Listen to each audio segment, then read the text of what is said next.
She concealed that .357 Magnum behind her back, walked in to her own bedroom, and then fired 3 shots. She ran into the backyard. I tried to follow her. She jumped the fence and ran. She shot me in the neck.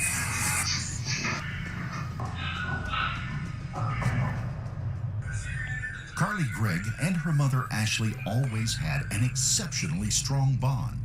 Even so, Carly had a challenging childhood. As a teenager, she began smoking marijuana to cope with anxiety and depression, and later her therapist put her on powerful antidepressants to quell the voices in her head. Her life was definitely headed in the wrong direction, and just when her mother found out how bad the problem actually was, Carly gunned her down in cold blood. Before we begin, we would like to express our sincerest condolences to Ashley's family for their loss. Carly's biological father had serious drug problems and allegedly suffered from a number of psychiatric conditions, including schizophrenia and bipolar disorder.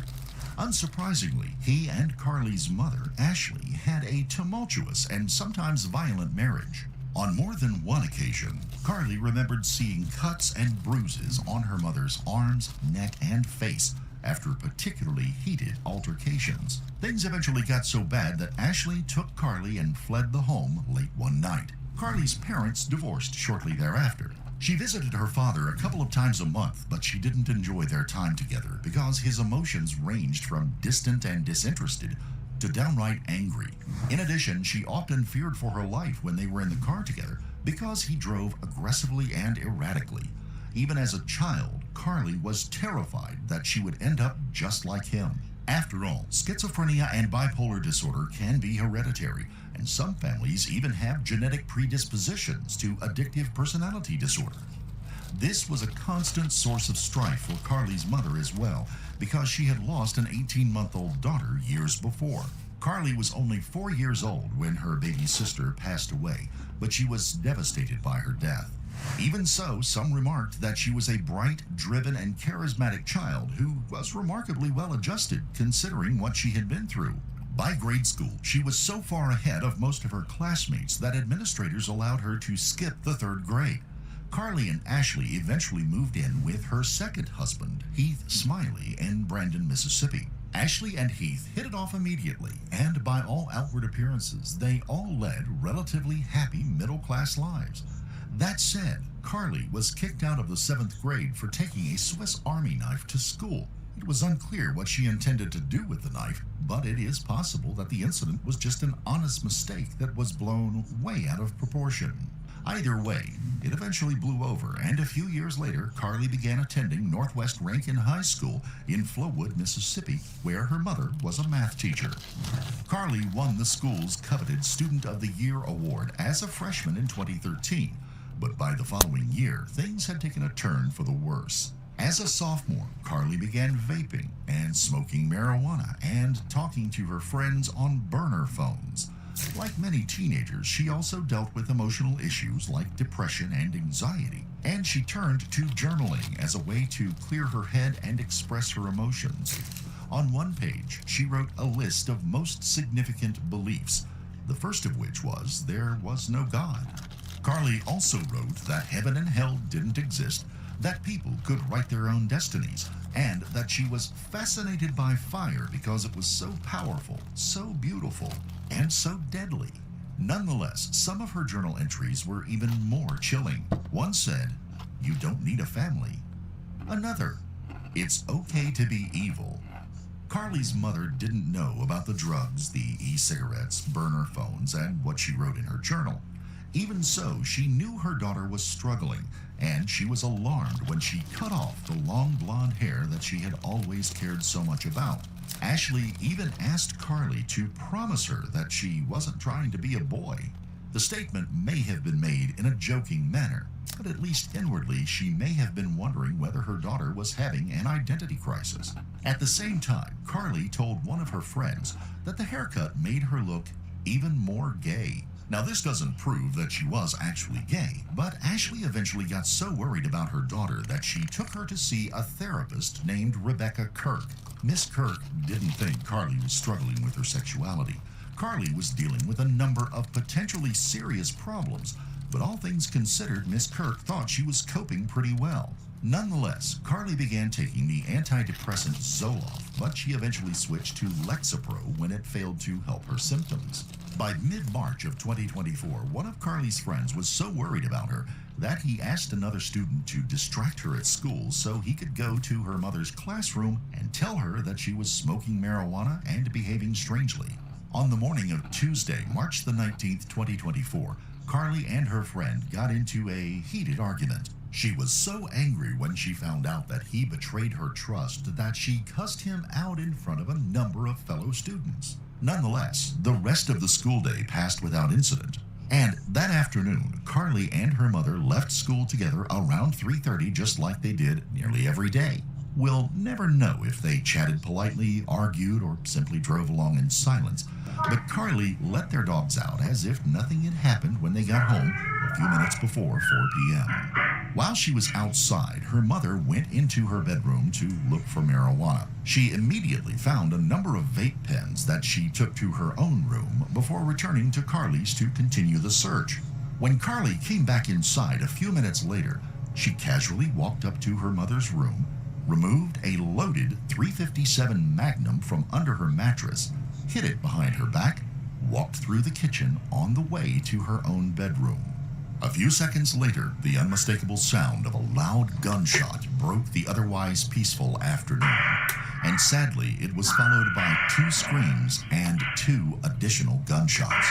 When Carly reappeared in the kitchen, she and the 2 dogs looked anxious and agitated, as if something horrible had just happened.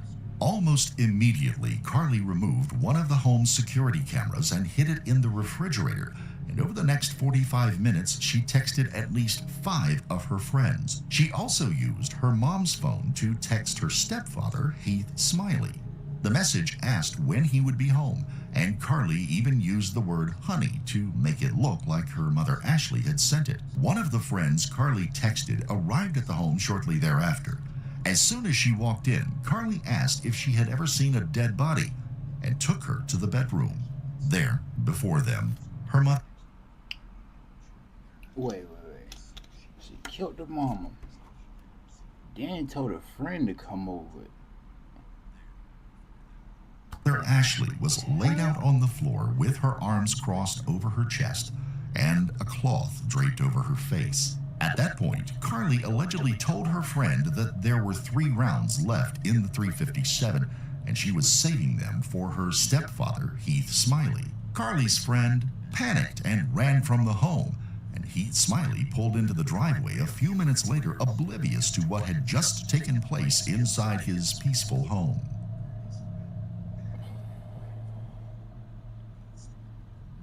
Carly appeared as soon as he walked through the door. He was instantly startled by her wide eyes and crazed look. Another gunshot rang out.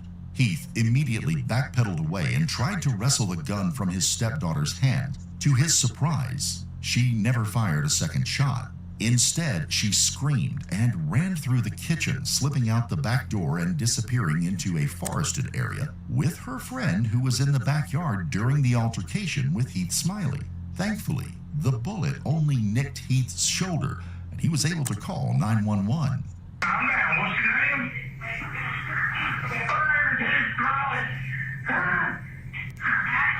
Okay, calm down. Give me your name again. Heath Smiley. Heath Smiley? Yes, sir. All right, mister, what's your phone number you calling me from?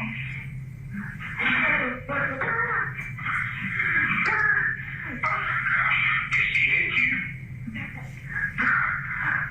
Yeah, I got hit in the neck a little bit. Okay, so she grazed your neck? Yes, sir. All right, and what's her name? Carly Gregg. Carly Gregg? Does she still have a gun on her? I took it from her. She ran.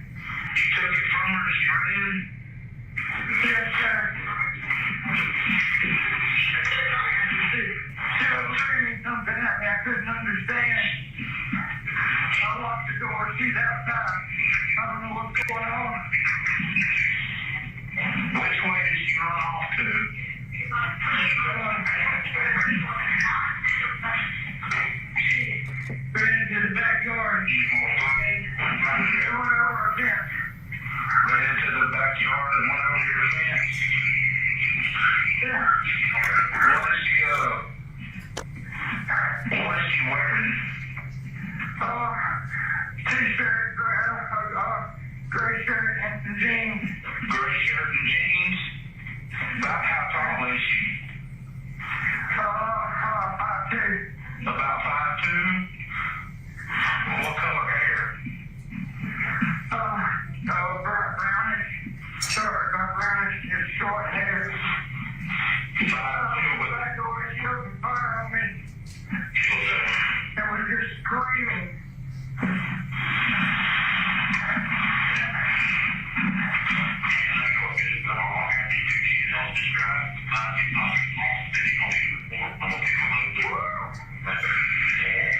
Okay, just calm down for me. We got everybody in. What? She killed her mom. She killed her mom? Yeah, that's what I'm screaming about. Where's the mom? When I do this, she tried to kill me. Where's the mom? Franklin County Deputy Hunter Lewis was the first to arrive on the scene. After opening the door, Heath collapsed onto the front porch. She ran into the backyard and I tried to follow her. She jumped the fence and ran. She shot me in the neck. It's okay. Does she still have the gun? It's on the kitchen counter. I think there's one light round left in it. I opened the cylinder. I went in the back door and she tried to shoot me. I need some gloves.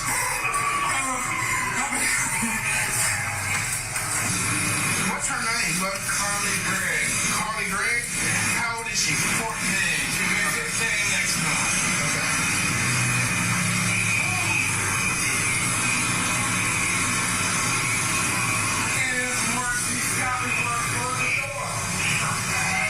He told Deputy Lewis that Carly had left the gun on the kitchen table and fled, but he didn't have any idea where she went. Additional officers and EMTs began arriving at the home almost immediately, and in less than a minute, they discovered Ashley's body in Carly's room. By then, she was already dead, and to their surprise, they found 2 gunshot wounds to her face and another under the chin when they had removed the cloth that Carly had placed over her face. That's mom. Yeah.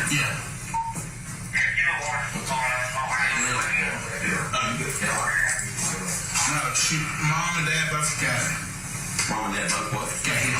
Okay. And Dad's got her through in the shoulder. He's already in the ambulance. So it's the 14-year-old? Yeah, the 14-year-old. Where is that? No. Yeah, I found that out way Yeah. Officers found additional guns while they were searching and securing the home, and at that point, they didn't even know if Carly had come back or whether she had taken another weapon. They eventually secured the scene, and Heath Smiley was taken away in an ambulance shortly thereafter. And later that afternoon, Carly was found less than a mile from the home and was taken into custody. What status is that? Alright, sweetie. Look. Let me step out real quick for me. Alright. Hey, so what I'm gonna do is I'm gonna move them around to the front of you, okay? I'm gonna move the handcuffs around to the front of you. Okay. Alright, so what we're going to do here is we're going to swab your hands, okay? Yeah. Right. Now, I'll ask you a bunch of questions, but obviously you fired with a pistol, correct? Yes, sir. Okay. Alright, look. I need you to hold your hand out like this. I'm going to do your right hand first, okay? It's your right hand. Like that.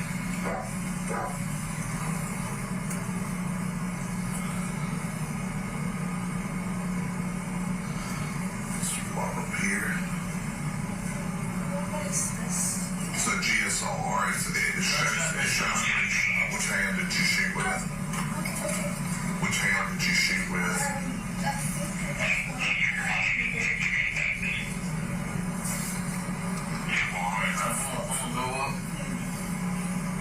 Flop the hand, turn the hand over. And rub on the outside part around the knuckles.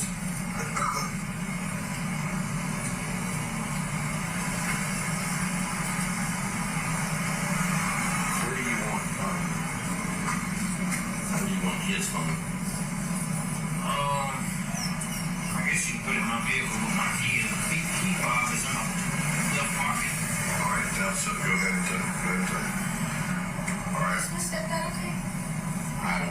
I can't talk to you about this. Officer, are you okay?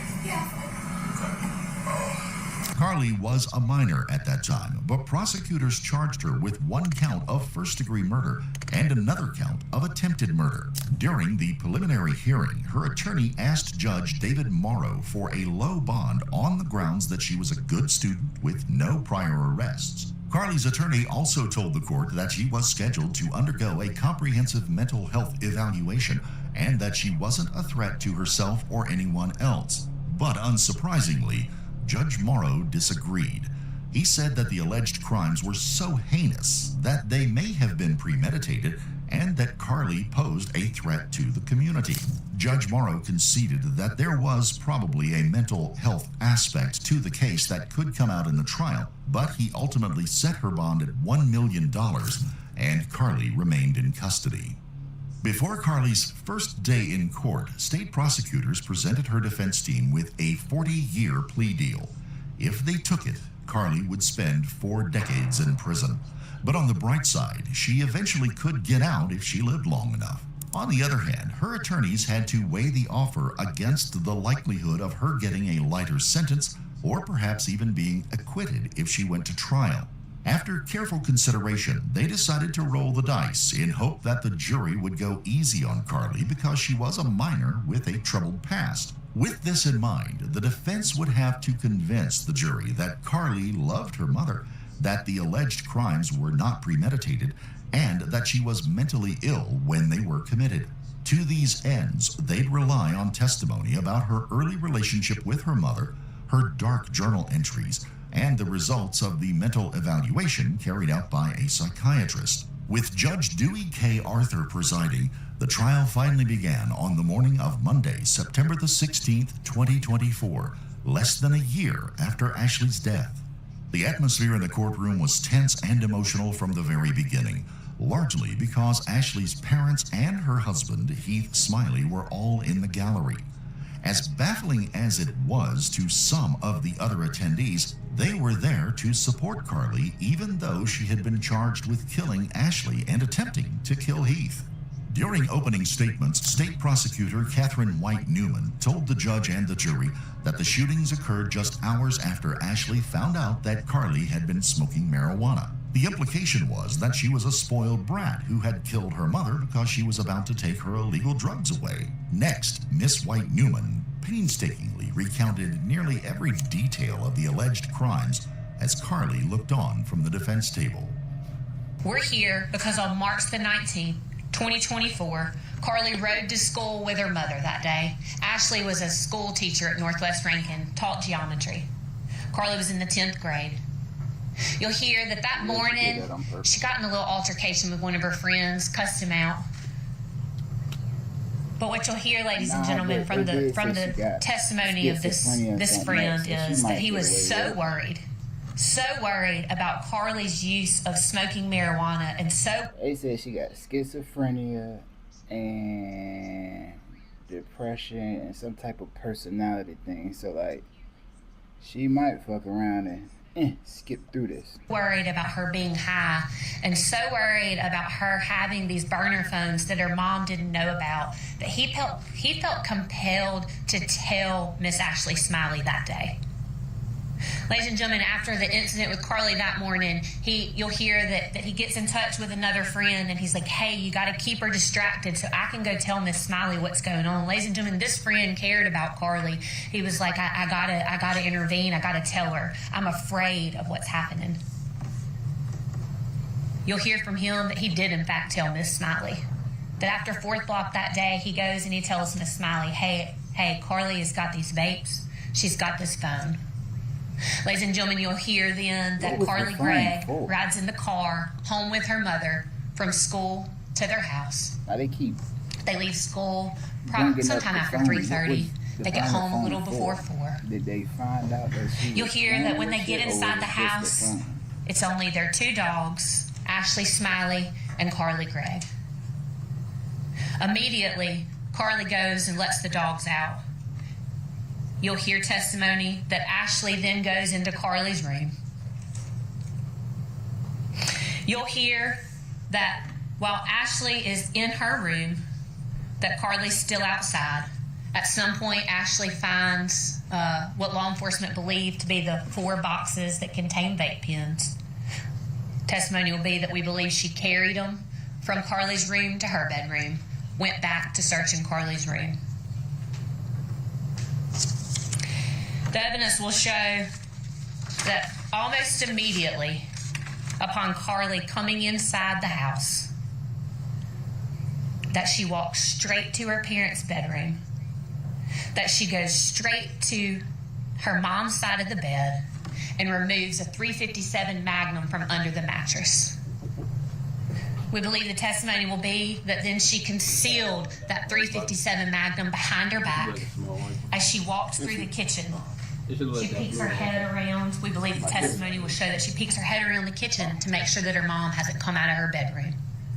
We believe the evidence will then show that she walked with that .357 Magnum behind her back, walked in to her own bedroom, and then fired 3 shots into her mother, killing her. When it was the defense team's turn, Carly's attorney stated that she was mentally ill and was just as much a victim as her mother Ashley and her stepfather Heath. She also told the jury how close Carly and Ashley had always been, and that she was an exceptionally good student who regularly went out of her way to please her mother and stepfather. We believe the evidence will show that there were 3 victims on March 19th. Ashley Smiley, Heath Smiley, and Carly Smiley. And Carly Gregg. That they were all 3 victims.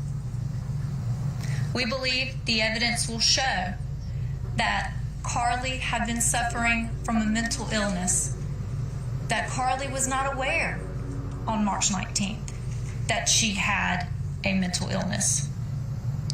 We believe the evidence will show that Carly's parents, who lived with her, were not aware that Carly was suffering from a mental illness. We believe the evidence will show that Carly's close friends, who saw her at school every day, were not aware that Carly was suffering from a mental illness, because it's hard to look at a person and understand that they have a mental illness. It's hard to look at a person and know that they have a mental illness. That's why it's often referred to as the invisible disease. A person can exhibit symptoms of a mental illness without people necessarily knowing that they have one, or other people necessarily knowing that's what another person has. While the events on March 19th were tragic, the events on March 19th were not intentional. The evidence will show, and the testimony will show, that Carly Gregg loved her mother. That Carly Gregg and her mother had a loving, close relationship. Carly Gregg's mom loved her. In fact, her life revolved around Carly, as parents' lives often do revolve around their children. Carly very much wanted to please her mother. Carly was an exceptional student, made a 30 on the ACT when she was 13 years old. She was the apple of her mother and her stepfather's eye. And you will understand by the conclusion of this hearing why Carly's stepfather is still supporting her and standing behind her. Because he knows on March 19th, there were 3 victims.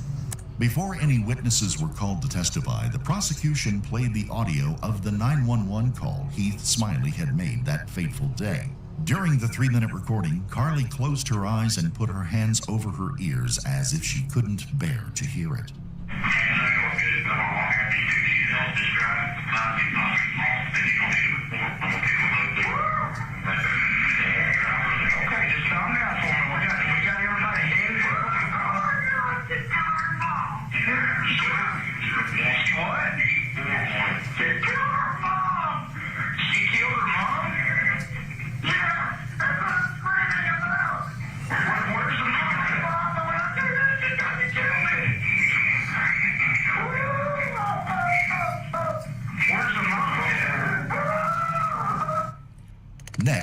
Carly's therapist, Rebecca Kirk, took the stand. This was important testimony because Miss Kirk had a number of sessions with Carly, the last of which took place the day before she allegedly murdered her mother. However, she said that she never saw any indication that Carly was or homicidal, that she rarely seemed more than a little melancholy. And you state in your last session with me, she What does appeared melancholy emotionally mean? stable, and she had no or homicidal feelings suspected by me nor spoken by her. So I want to ask you about that. You said that she didn't tell you about any feelings, but you didn't think that there was anything like that going on either. No, that's correct. And then you also noted that she did not indicate that our week was negatively affecting her. Correct. What did you mean by that? Well, anytime that a person's prescription meds change, you need them to be very concerned about side effects, feelings of things of that sort. And so I wanted to follow up and make sure she wasn't experiencing any negative reactions regarding that. You also said that, nor did she appear different from any other sessions, nor emotionally unstable or dysregulated. Can you talk about what that means? Yes, just kind of basically what we said, that was on the first part of each of my sessions. Like, she seemed very oriented to time and space and didn't seem to have erratic speech, loud speech, to be overly angry or overly happy. Just, a normal situation, observance of her.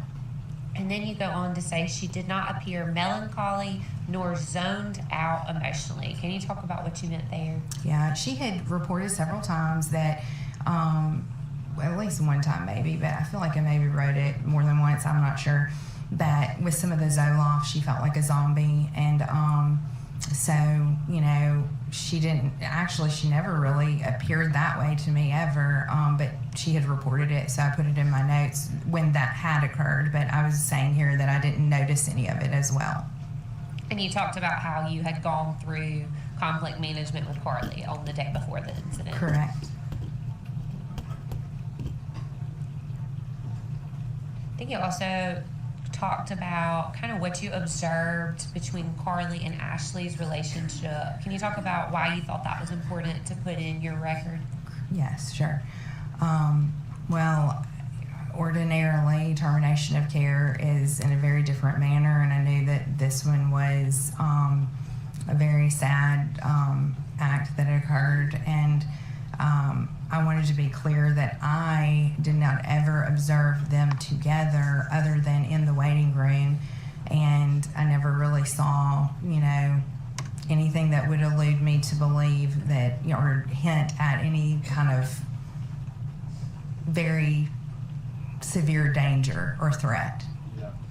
At any point during your treatment and sessions with Carly, did you think that she was being physically abused by anyone? No, never. In fact, I asked several times about the stepdad, and I'm very confident in her response, verbally and non-verbally, that it felt very much to me like that nobody that she was living with had been abusing her. Now, her biological father, yes.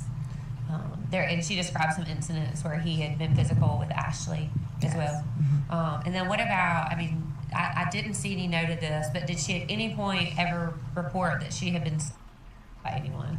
No, she told me she had not. Court's indulgence. No further questions, Your Honor. After Ms. Kirk's testimony, the prosecution addressed Carly's journals, which were another huge point of contention between the opposing sides. Prosecutor White Newman showed the jury a number of journal entries and read the following aloud. "You don't need a family," and "It's okay to be evil." According to the prosecution, that went a long way towards establishing both malice and intent. This was a particularly pivotal moment because if the jury agreed, they couldn't find Carly not guilty by reason of insanity. On the other hand, her defense team argued that the entries proved that Carly was struggling with mental health issues. Nobody knew how the jury interpreted those journal entries, but Carly's stepfather, Heath Smiley, was called to the stand shortly thereafter. He calmly told the judge and jury that Carly was always the most important thing in Ashley's life. How much did Ashley love Carly? They loved each other so much. She just, everything she did, she planned out for Carly and around Carly. Tell us about yours and Carly's relationship before March 19, 2024. We were always good. We laughed and played and messed around, loved video games, and took her to karate stuff until she kind of got tired of that, and she started going to guitar practice weekly, so I was taking her to that every week. Which one should I do? Got along great. You liked being a stepdad? Yes. Sometimes with children comes discipline, right? Yes, ma'am. Would you say, or how would you describe the type of parent that Ashley was to Carly? She was, like I said, always thinking about Carly and just Carly's first no matter what. She would do anything in the world for her and would try to get the best for her every day. Were there times that you and Ashley would have to punish Carly? Of course. Give us some examples of that, Heath. She had troubles growing up with back and forth with the stepdad and everything, so she would always wanting to try to make friends at the house and around home. Tell the ladies and gentlemen exactly what you remember about when you came home on March 19, 2024. Everything seemed pretty normal, and came on in, and when I opened the door to the kitchen there, gun went off in my face before the door was, 3 or 4 inches wide open. And everything kind of went pretty fast from there. It was a blur, gun flash in my face, and then it went off 2 more times, but my hand was on the gun after the first shot, and I twisted it from her. Who was pointing that gun at you? It was Carly. Who pulled the trigger when you opened the door? The first one I know was Carly. After that, my hand was on the gun too, and I know I had a scratch on my thumb and all. I very well could have hit it. I know that third time. Did you ever get struck by a bullet? Yes, one of them kind of grazed right through this muscle up here. Heath did not pull any punches or omit any details when he was asked about the events leading up to his wife's death. He even gave a graphic description of the manner in which he found Ashley's dead body. Checked her bedroom, bathroom, closet, other side of the bed, under the desk in there, and turned and started going towards the other end of the house, and glanced in our spare little 3rd bedroom, and then turned and went into Carly's room, and that's where I found Ashley.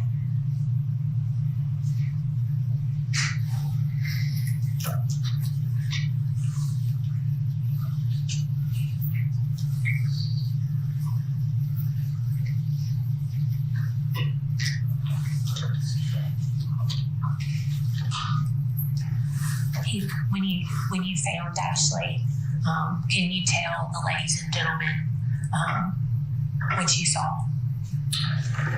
She was laying on her back and had her hands kind of across her, and a towel over her face.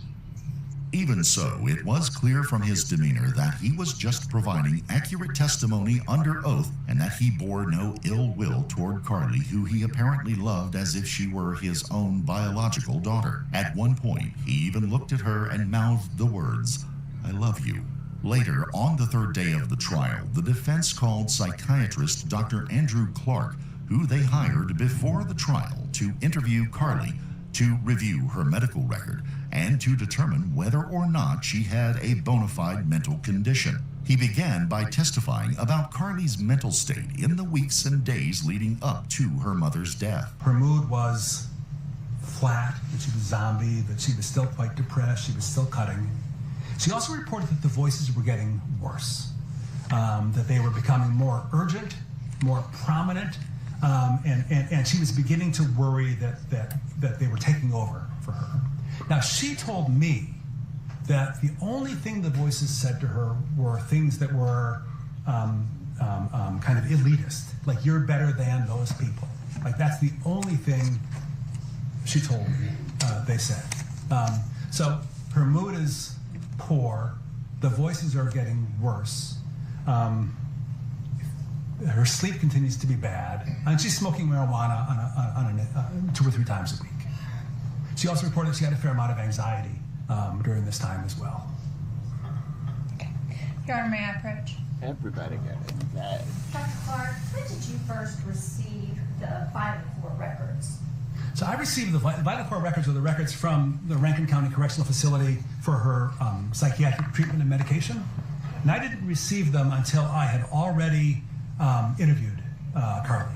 According to Dr. Clark, she suffered from depression and anxiety and regularly heard auditory hallucinations, or as they're more commonly known, voices inside her head. To back up his testimony, he pointed to a journal entry Carly made on March the 12th of 2024, in which she claimed to have had a loud conversation with one of the voices that led to a psychotic break. Now, are auditory hallucinations or hearing voices typically what someone with bipolar 2 disorder is going to be experiencing? No. The short answer is no. It's not usual for someone with bipolar 2 disorder to hear voices. Sometimes people that get very depressed, can experience auditory hallucinations, hear voices along with that. People that are manic can absolutely experience auditory hallucinations. They can become very psychotic. But otherwise, it's really not at all common. And based on what you reviewed in preparing for your evaluation of Carly, were there any indications in any documents where Carly had reported hearing voices prior to March 19th? Yes. Okay. Where? So the document in particular was her journal entry from March 12th of 2024, 1 week before the incident. Your Honor, may I approach? We put Carly's journal into evidence. I'll just hand you that. Now, you mentioned a journal entry from March 12th. Correct. Okay. And is that the journal entry that I've handed you there? It is. Is that the same journal entry that you reviewed? Yes. Okay. And can you tell me what about that journal entry stood out to you in your review? Would you like for me to read it? Yes. So Carly had kept a journal. It looked like it began in January of 2024, just after after she'd been found by her mother to have been engaging in these behaviors. She kept the journal through much of January and then dropped off. And then this, as I recall, was the only entry in March. So writing on March 12th, Tuesday, she writes, "I think I had a psychotic break earlier. The whole ordeal was quite silly. I actually spoke with one of the voices in my head. Well, I didn't hear them until earlier today, but I only do then. My particular friend and I were practically screaming, bloodthirstily and ravenously. Thank God, physical confrontation was not, and I think it's fruitively, possible. I sound crazy." And then she goes on to say, "I need to get back into the habit of journaling. That think it's good. I haven't quite decided if I'll bring this stupid thing to Mrs. Kirk, her therapist, tomorrow, but I can't decide!" Exclamation mark. Dr. Clark also claimed that Carly had an eating and sleeping disorder and that she intentionally cut herself, that she smoked marijuana nearly every day, and that the abrupt switch from Zoloft to Lexapro the week before her mother's death had caused horrible mood swings. In the end, he diagnosed her with bipolar II disorder. To the jury, Dr. Clark's testimony seemed to indicate that Carly was not responsible for her actions. However, the prosecution's final witness painted a very different picture of her mental faculties.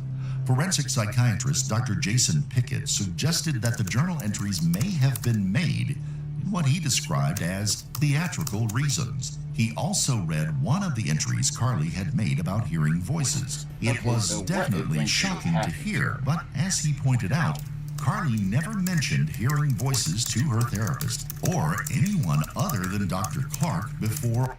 So we ask you to find the same. Thank you. During the surprisingly short trial, Carly's emotions ranged from stoic and disinterested to anguished and distraught. She broke down once again during closing arguments when she realized she might have to spend the rest of her life in state prison. On Friday, September the 20th, 2024, the Rankin County, Mississippi jury entered the courtroom and found 15-year-old Carly Gregg guilty of first-degree murder in the death of her mother, attempted murder for shooting her stepfather, Heath Smiley, and tampering with evidence for removing a home security camera after the crimes were committed. As per the prosecution's request, she was sentenced to 2 concurrent life sentences and 10 additional years for tampering with evidence, all without the possibility of parole. Carly broke down as the... Look, they got. My thing is this. They say when you like overdose and shit, right? When you overdose, your ass, what? You die and they bring you back, Narcan bring you back or whatever, da. But, like, if you overdose in jail, per se, and you got 1 life sentence, do they let you out then? Because, I mean, technically, you serve your life, basically.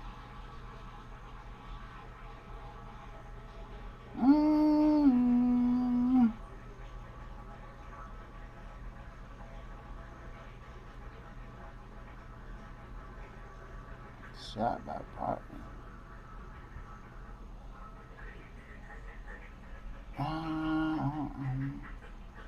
It's been a hell of a day. But nah, like that is like, I mean, yeah, whatever. Been a hell of a day. And I think I got up to 200 subscribers now. So that means I'm giving $50 away to somebody. But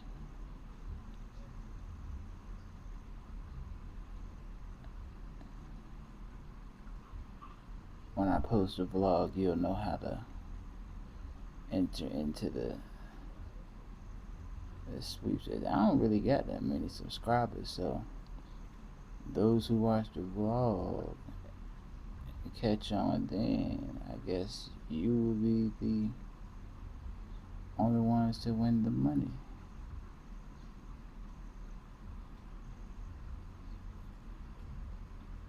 Hola, me llamo Sarah. Oh, look at the way. I'm looking at the way. I'm making sure she's doing it right. I was not looking. You were looking. Whatever. Kidding, there's nothing to look at, bro. I know you weren't looking. Oh, there's something to look at because I wasn't looking. Let me know if you need a spot. Hey, you're doing pretty good. How about you? You need help? I got you. I don't need help. I got you. Oh my God. No way. She put a finger on my ass. Someone called HR. No, the way to spell it. Ah! Wow. Hola, me llamo Sarah. Wow.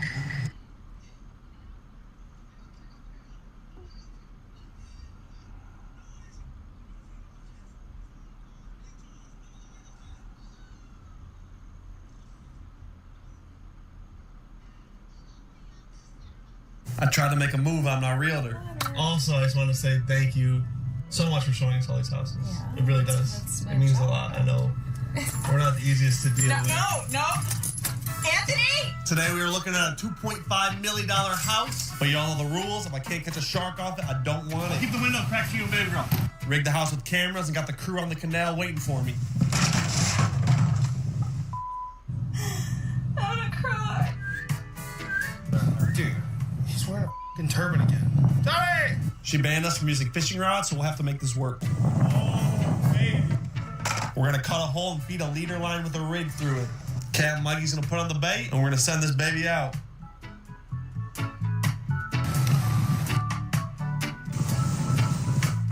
Turns out this canal has quite a bit of sharks in it. Oh.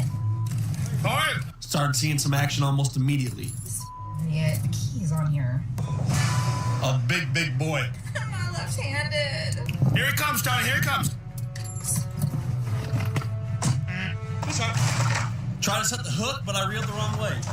No. Shockingly, it didn't work. What are you doing? I see it. Oh my goodness. Dude, it's going Mach 7, dude. Out of here. Beast took it for a little ride. I think it's off. Where's the bait?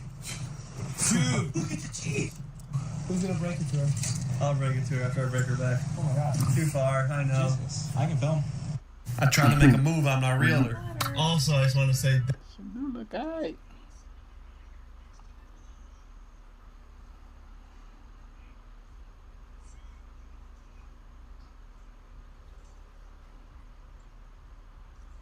Damn.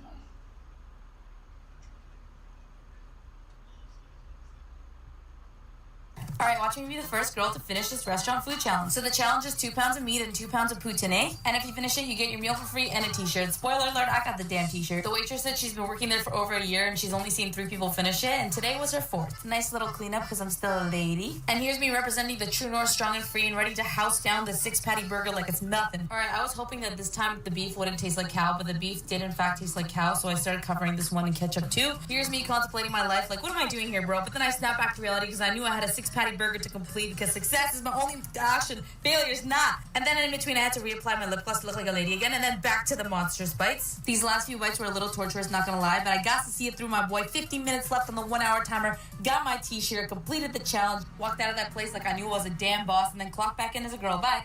Alright, watching me be the first girl to finish this restaurant food challenge. So the challenge is... I'm about to go stream. I am streaming. What am I talking about? Yeah, I'm about to go play the game and stream. Tune in.